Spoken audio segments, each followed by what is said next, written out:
What's up guys, it's Riding with D. Let's compare these two bikes. Alright guys, thank you so much for tuning in and watching. If you're new to the channel, please consider subscribing. Now, does this Trailmaster TM31 actually compare to this KLX 300 Kawasaki? Let's find out. Alright, so let's check it out. We'll start out with this Trailmaster TM31. So this is going to be pretty much the base model. You're not getting any sort of good accessories off this thing besides a headlight, which we'll get to here in a second. This is going to be the base. It has the smaller wheels and tires. It says 250. It is more or less a 230 cc engine, very similar to a Honda CRF 230 that I had many years ago. I had an 07 model. This might actually feel a little bit more torquey than that bike, but something to consider. I got this bike for around $1,800 that was shipped to my door. As of right now, the posting this video from Moto Buys, I have no affiliation with them. It's actually cheaper than that, so definitely something to consider as far as the actual price of this bike whenever we're looking at this. Whenever you get it, no front tire is going to be on, no fender. You choose the light, so on and so forth.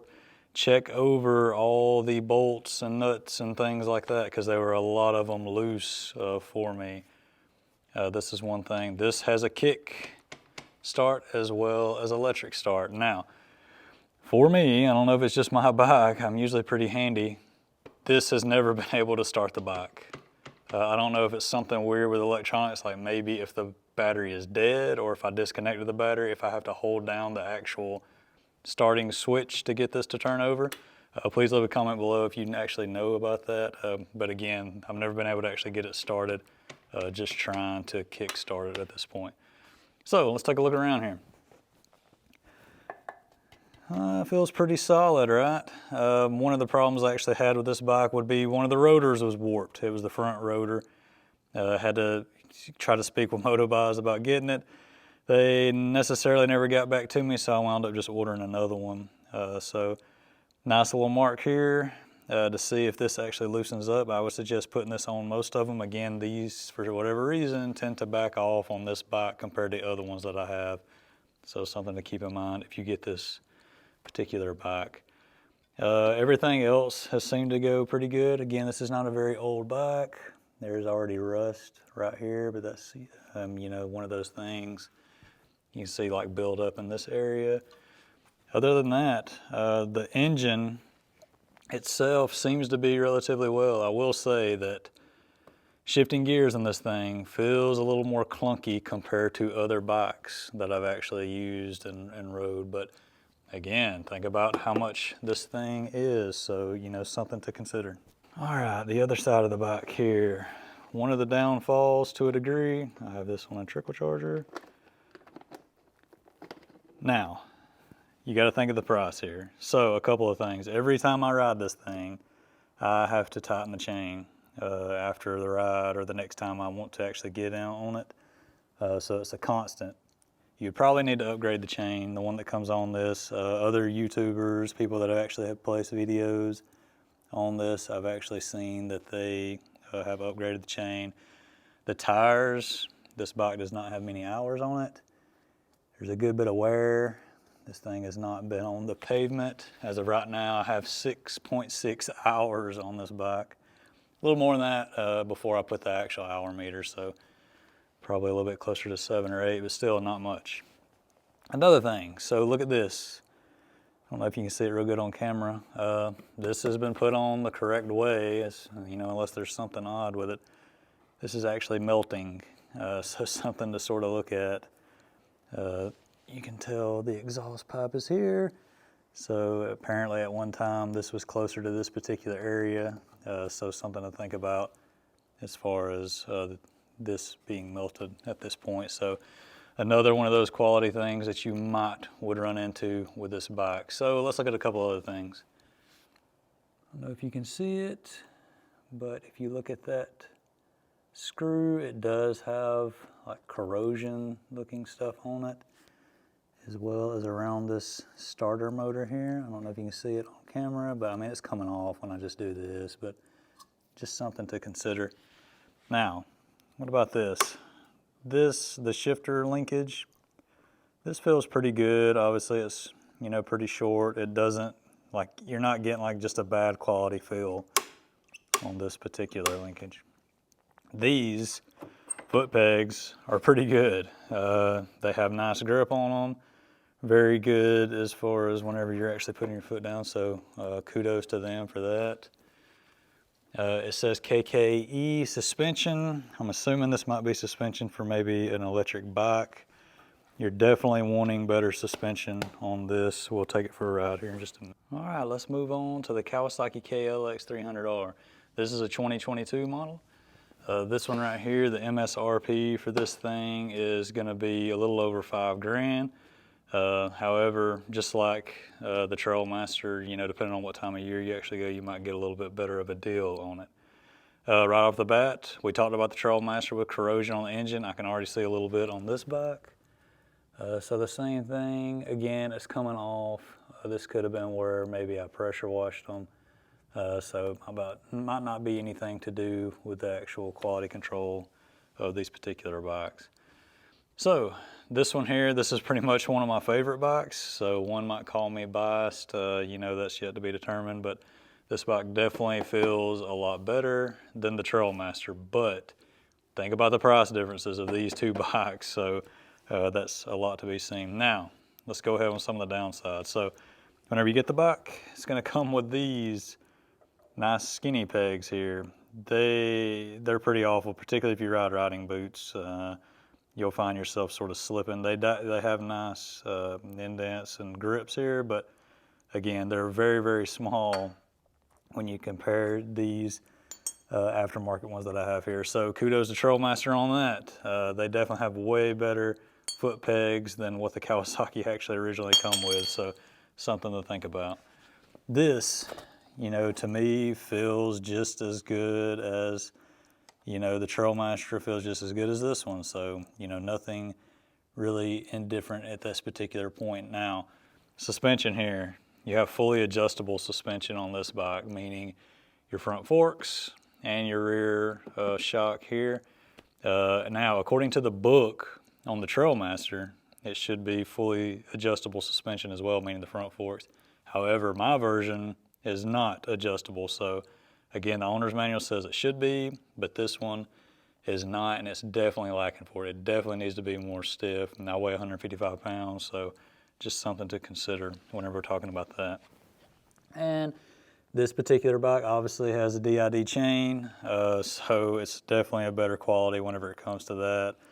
The quality definitely feels a lot better as far as when you're looking around now. I will say that the welds on the Trailmaster looks just as good as the welds that we see here on the Kawasaki, so really no difference whenever it comes to that.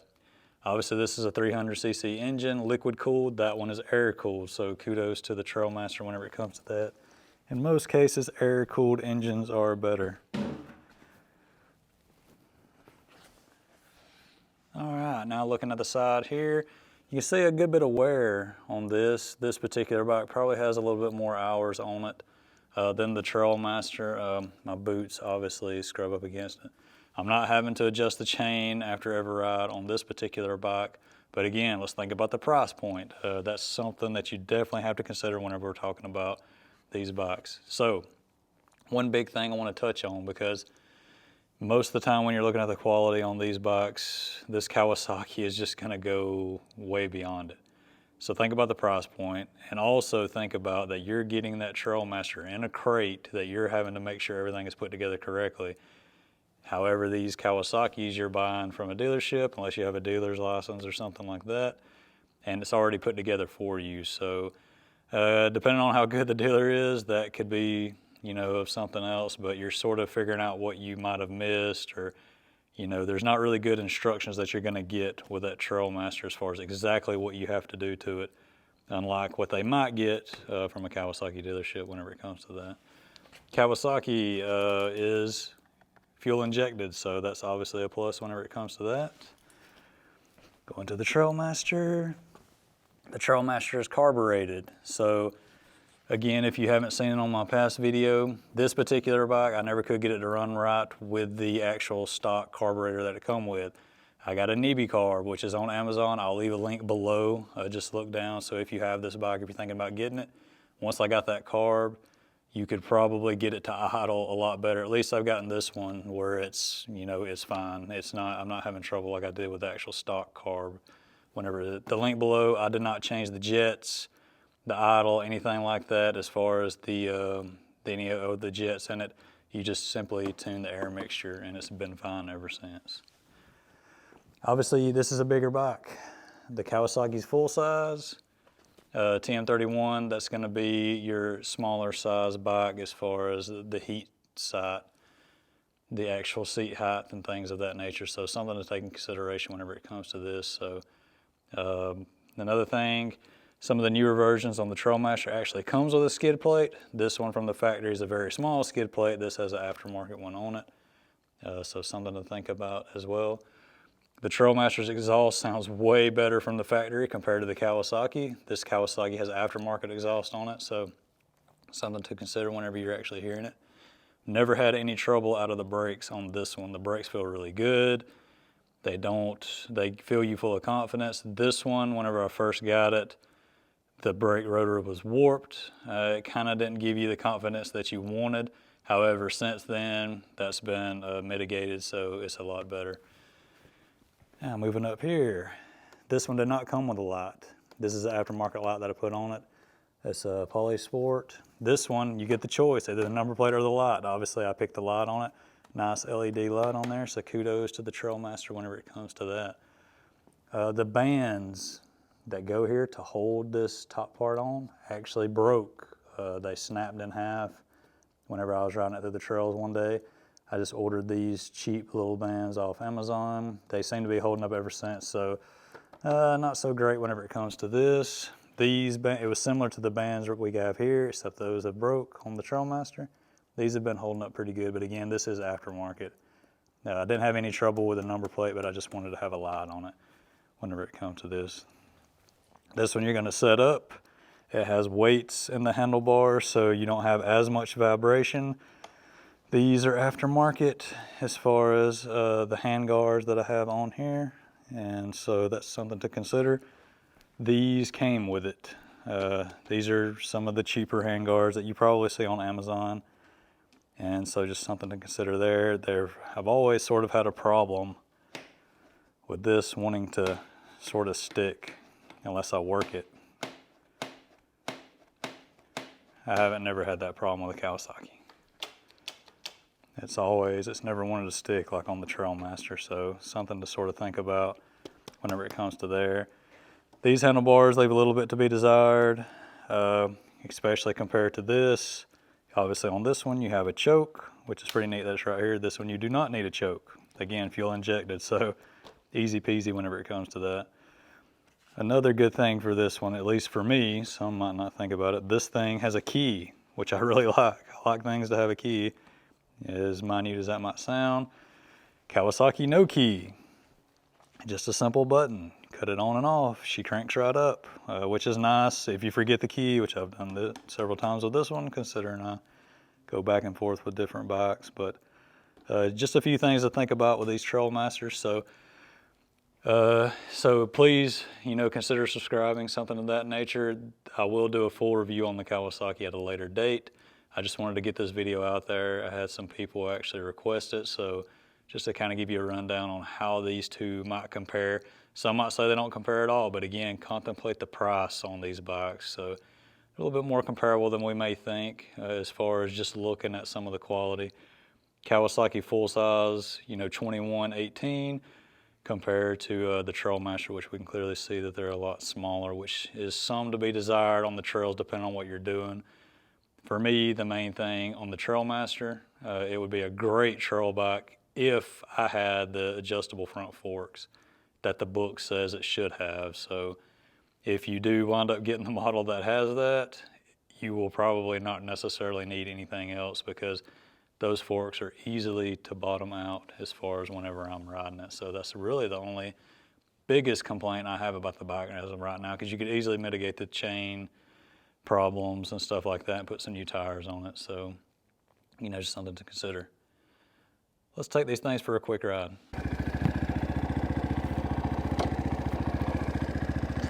So you can see on the Trailmaster TM31, Obviously, bent knees, standing flat-footed, easily controllable, nice and light. Front suspension definitely gives a good bit whenever it comes to this, but you know, one thing to take in consideration for it. But 155 pounds, 5'10", easily a controllable bike. All right, 2 laps through the woods. Just give my initial impressions of just me driving it at this particular moment. Let's see what we got.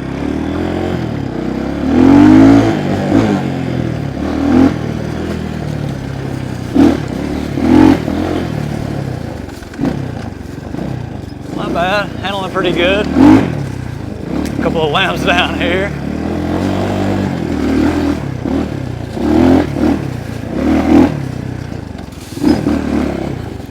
Probably can't tell it on the actual camera, but suspension is definitely hitting pretty hard.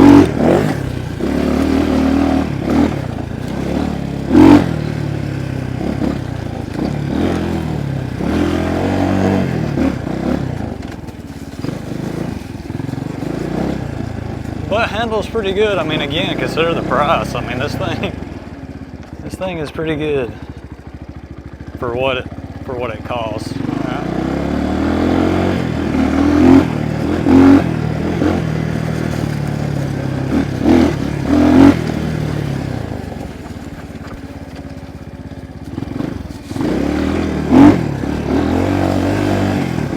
Wish it had bigger tires.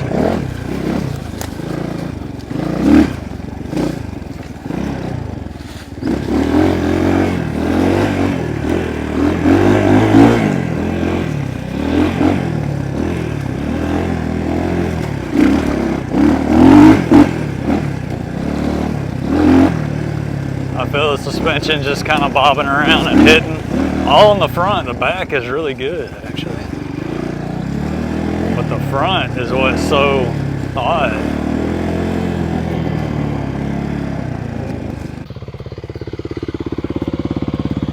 Alright, full size bike here. As you can tell, unlike the Trailmaster TM31, Kawasaki KLX 300, I'm up on my toes, nothing bent. However, it is easy to sort of manage back and forth whenever we're looking at it like that. So definitely a bigger bike. Suspension much stiffer. That's obviously what you want in a bike whenever it comes to that. So, you know, something to think about if you're looking at one of these. However, whenever we compare it to the TM31, this one's clearly the bigger bike. A little bit more beefier suspension. And obviously, depending on who you are, what you want, whether you want that bent knee or if you like it more on tippy toes, that's something to take in consideration. All right, just quick response on what I think about this just with 2 laps. So obviously a bigger bike, definitely feels heavier at this point.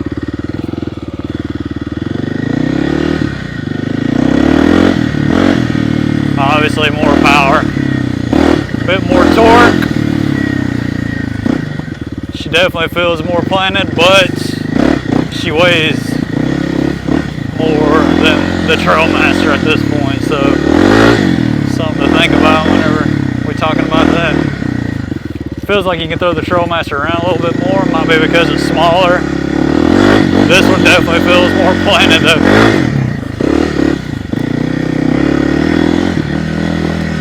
More torque, but hey, a bigger engine, so of course.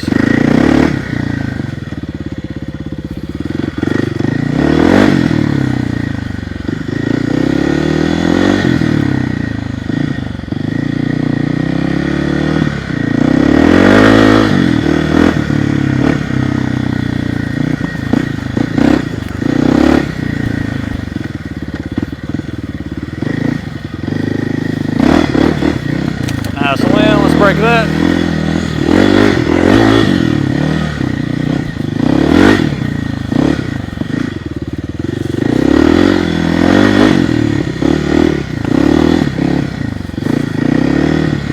Yeah, the suspension on this thing just obviously feels way better.